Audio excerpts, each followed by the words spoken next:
অবস্থা বড় খারাপ। এমতো অবস্থায় জান্নাতের পথে একা চলা যাবে না, সাহায্য লাগবে। কার থেকে চাইবো? যার কাছে তিনটা দুর্বলতা নাই, তার থেকে সাহায্য চাইলেই পাওয়া যাবে। এক নাম্বার দুর্বলতা নাই, পেছনে টান নাই।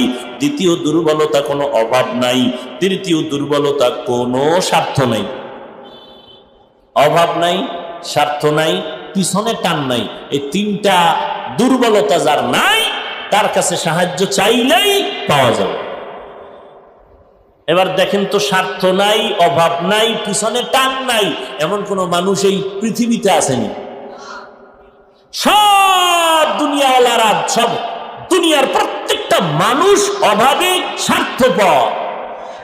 স্বার্থ ছাড়া কোনো বিশ্বাস আছে? কোনো বুজুর্গ আছে? সব স্বার্থ।